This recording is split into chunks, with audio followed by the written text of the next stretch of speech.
Michael. Yes, it is. Hi, Michael McCormick. This is Robin Slim from New Jersey. We are live right now, and I, your work is phenomenal, Michael. Oh, I'm glad you enjoy it. You are puppeteer from Santa Fe, New Mexico, correct? I'm in Albuquerque, which is 60 miles, well, 45 miles south Okay. And of Santa Fe. how did you first get started in puppetry? Oh, good question. I have always, from the time I was a child, had interest in, figurines like that are animated um, and of course, puppetry is the end of that journey. So I was very fortunate to sort of have arrived at one point Yes. And at the at what point did you realize that you had made it? That you were going to be able to, make a living off of it? good question. I think when my son was about 8, I decided to stop everything I was doing and simply build a set of Punch and Judy puppets and become a Punch and Judy man, which I did, and some degree of success, and continued performing my Punch and Judy show all the way through Labyrinth and Dark Crystal. Even I think we did a couple of shows in California when I was on Jedi, as a matter of fact. How did Yeah. Punch and Judy start? Were they your own imagination? My puppets in general, yeah. Of course, you have reference to things like facial expressions. Um, so, you're always looking for that little trick in the face that identifies and sort of makes the character unique. Yes. So, were you able to bring your characters to these directors, like you said, Labyrinth and Dark Crystal, and you were able to say, like, hey, I have these puppets, and they were like, yeah, we're going to use those? Or use something along those lines? Well, the way those big companies work is that you're usually assigned something. Oh, okay. Something And in like you're particular. going to work on this puppet, and this puppet. Okay, so you go ahead and do that. In the meantime, take a little of whatever spare time you might have and do one of your own and hope you catch somebody's attention.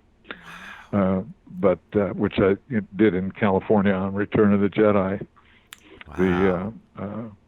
I was doing a Phil Tippett enormous puppet called Elephant Man at the time, What? and it was as big as big figure,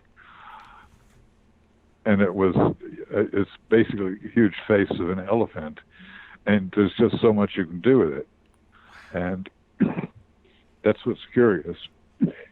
It needed something, and I came up with the idea of Salacious Crumb, that monkey type character who was Jabba the Hutt's buddy. Oh, yeah! Yes. The little, Yeah, yes! Yes. I was gonna ask what you and did on Return of the Jedi. I didn't know if you worked on the Ewoks or if you worked on Jabba or yeah. The Yoda. little... Wow. Oh man, I was a big fan of the Star Wars Super Nintendo video games when I was a kid, and the Return of the Jedi game had that little monkey thing when you were fighting Jabba the Hutt, and it was just Yeah, the noise yeah. from that thing. And he was my concept completely. I needed something to go on the Elephant Man that'd make him work better. And there's that you could puppeteer through the Elephant Man's arm, actually. Uh, if that makes sense, it almost becomes a stage. Your arm goes, up and into the other puppet. But that was sculpted initially by Tony McVeigh, and I worked on the body with him a little bit, but the head was just a wonderful sculpt, so I decided, well, I'm not going to go for anything else, just go for this. And George Lucas happened to see him when he came over to look at the puppets, and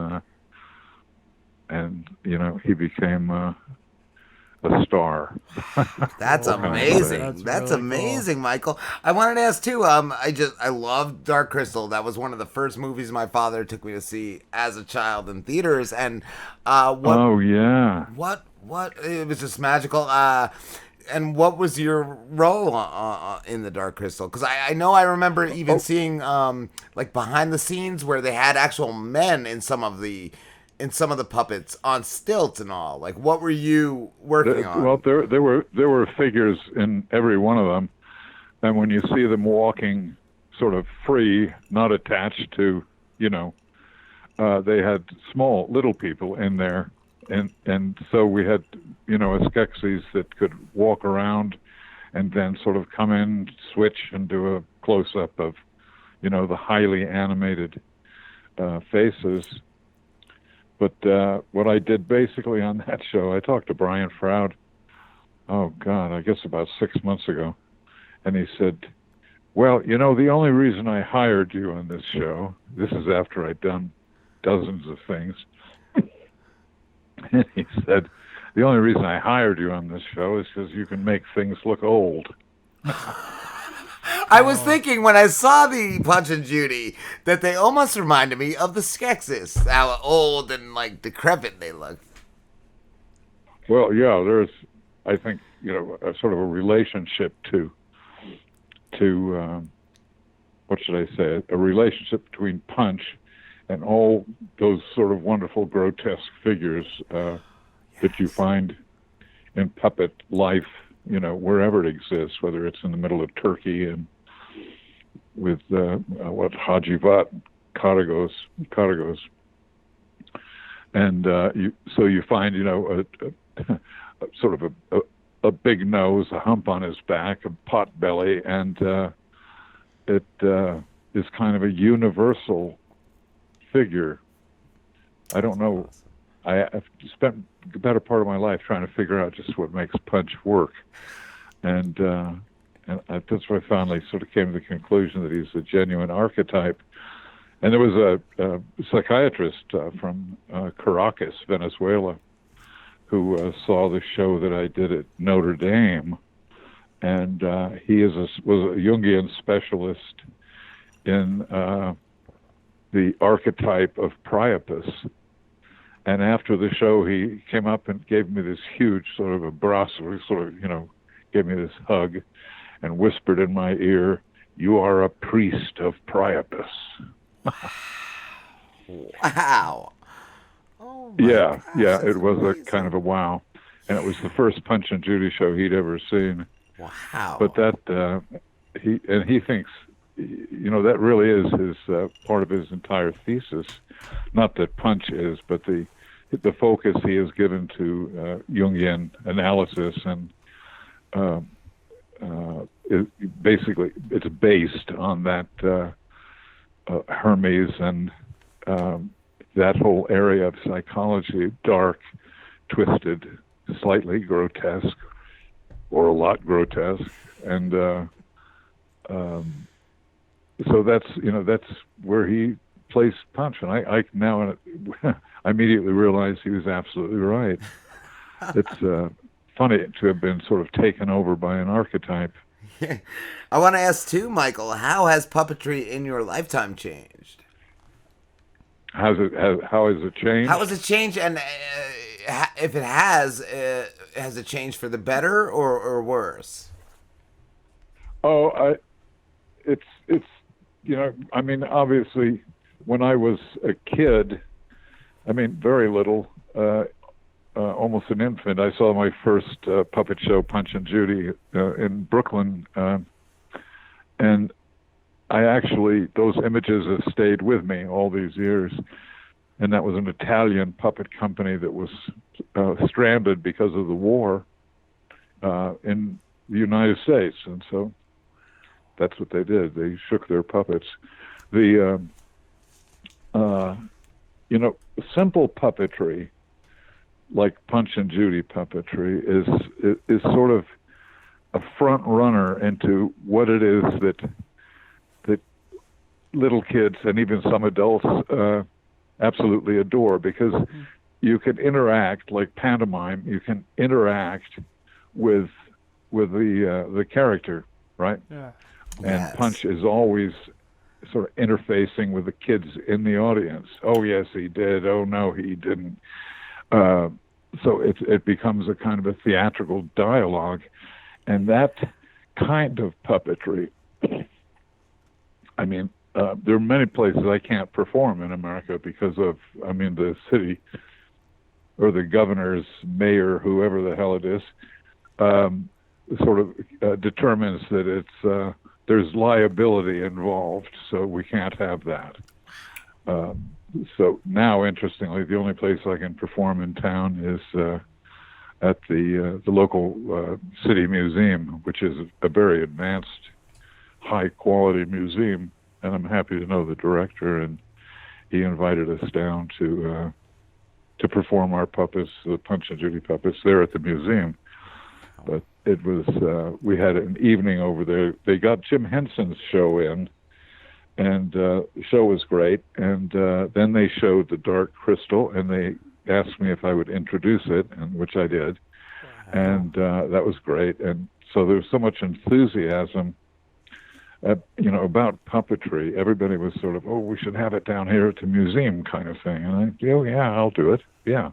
That's awesome. Just, knock on my door. Yeah. So the Punch and Judy made, a basic kind of living at the time, and I'm talking about 1980, 1975, 1973, that I was making, almost enough to live on. But, I'm not even there with this show, Michael. I am not even making enough. We're not making anything. No. But, Michael, I wanted to bring up a couple years ago, we had this guy, his name was John Peasy, in studio with us, and he's a ventriloquist. Yes. I don't know what the lines are between puppeteering and ventriloquist, but he had his puppets with him, and it was just so interesting when he would bring out the puppets and we would start talking to the puppets, almost like talking to a completely different entity. Yeah, it's amazing the way they genuinely sort of, it's Pinocchio. I really wanted to be a real boy. That's really the only thing I ever wanted to be, was a real boy. And it's, in a funny kind of way, the puppet is already a real thing. Yes. Yeah. And responding and interacting. It's just incidental that he became flesh and blood. Yes. But that story is just loaded with sort of images that flash, and every time I sort of look at a puppet, that's one of the thoughts that pops into my head, the Pinocchio thing, and it's so loaded with just the kind of thing you're talking about, being able to, here's an old puppeteer who does exactly what you did. He's relating to the puppet as though it's real. Right. And it's, not everybody has that experience. Lucky people have that experience because it stays with you for a lifetime. Yeah. It's just, it's fabulous. Michael, I want to ask too, with, I think it was the last year or two, the Netflix, Dark Crystal series that came out. Were you consulted on that? No, about the only person from the original Dark Crystal, or two people, I should say, Brian Froud and his wife, Wendy, she did an amazing amount of sculpting. All the podlings, all the, the heroes, the sort of everything that moved or wiggled somehow or another, she and Brian had their hand in it someplace. But it's, well, I don't know. It's very strange because, you sort of, you do your thing, which was making puppets and shaking them and talking to kids, and all of a sudden, you've got some kind of a strange theatrical history that you've created, and you're part of it. And you realize you're only a small part of it because the puppets have a real claim on it as well. So, you're sort of competing competing with your own ego with puppets because they can upstage you. Sort of. Wow. That's a crazy Yeah, concept. Yeah. Wow. Yeah, but it's been a trip, I'll tell you. Yeah. I was gonna say too, I saw that your son is a puppeteer as well, correct? Insofar as he worked with me for years, but he did the outside position in the Punch and Judy, which is the bottler, who talks to the puppets, talks to the audience, and is an intermediary between the two events, and then, of course, collects the money at the end of the day. Cool. So it's, yeah, my son sort of became, I think he actually, he became a theatrical person because of those experiences he had with the Punch and Judy. I mean, he ended up in the theater department at the university. You know, he was working on Dark Crystal. He was working on Labyrinth. You know, Yes. so it's a crazy business. I mean, and when you look online, what's available, like Pinterest and things like that, you know, that deal puppets on an ongoing basis, it gives you an idea of to what level the technology has grown. Not just with animatronics, but with, I mean, actual ways of making these bodies move, which I did, I don't know, in Labyrinth, Ludo, you know, that really big character. Yes. The woolly, hairy one. Yes. Yeah, Jennifer's friend. And I built the prototype for him, feasibility prototype. And I did it. It's the biggest one I've ever built. It turned out to be the largest man in a suit figure at the time. I think there's some larger ones since, but Wow. at the time it was kind of amazing, actually, that it worked as well as it did. Michael, working on Labyrinth, did you have any interactions with David Bowie?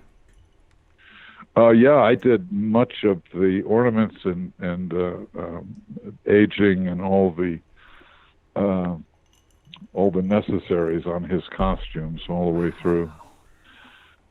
So I had you know, a chance to. Well, you know, it's interesting. He did The Man Who Fell to Earth. He did here in Albuquerque, and that's why I got to know him on Labyrinth, because the minute that Jim Henson introduced me to him, I said Fenton Lake, and he immediately knew what I was talking about. And so we had this, you know, rapport because of The Man Who Fell to Earth, which is sort of a underrated little film. I love it. And what was working with Jim like? How did you guys first connect and all that? Well, it's curious, you know. I mean, everybody's got a story about how they got started in the movie world or whatever it is. And mine was that my son and I used to perform in Santa Fe at Fiesta, at the, you know, the celebration in the autumn. And it was a particular day we went up to do our show, and the weather was so unbelievably foul, we decided not to do it, but that we would do just one show, do it real quick, and pack up and come home. And so we did it. We did the show, and while we were packing up, somebody said, "Well, I really like them puppets." And he said, "I'm Roger Miller, you know, the songwriter, and a very close friend of Jim's, because he'd done all kinds of work on Sesame Street and just, you know, contributed tremendously music-wise to those shows." And he said, "Has Jim Henson ever seen your puppets?" And I said, No. He said, "Well, would you like him to?" I said, "Is that an introduction?" And he said, "Yeah, go ahead, use my name." So I did. I called up, and what's curious is it was happening so fast I couldn't quite believe it. I had sold something in Santa Fe on that same trip up there, a little Gothic figure for quite a bit of money, and I sort of bought an airline ticket packed my puppets in a big suitcase and jumped on a plane. And my wife's mouth was still kind of hanging open, and the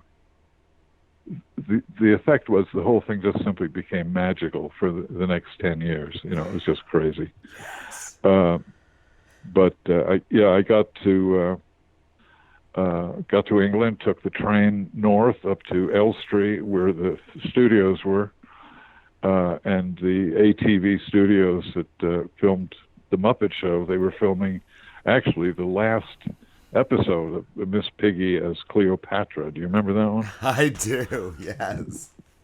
Yeah, I mean, just an absolutely glorious piece of stage work. But and Jim, I was there, sort of first thing in the morning, and I stood there for the rest of the day. And at 6 o'clock, they broke, and Jim would, grant me about 5 minutes. So, which is what happened. But after he got through looking at my folio, and he told me years later that the real reason he sort of gave me the nod at that point is that I liked my own puppets enough to have them photographed professionally, which I did. I have a friend, and so that really impressed him. And as far as the other stuff, who knows? He liked my Punch and Judy, and he, generally speaking, hated Punch and Judy. But Wow. so I saw, so after that, I saw Jim, at least, once every 2 weeks was the least you'd see him, and he's popping back and forth to New York and, back to London. I feel like he was a perfectionist with everything. Yeah. Yeah, oh, yeah.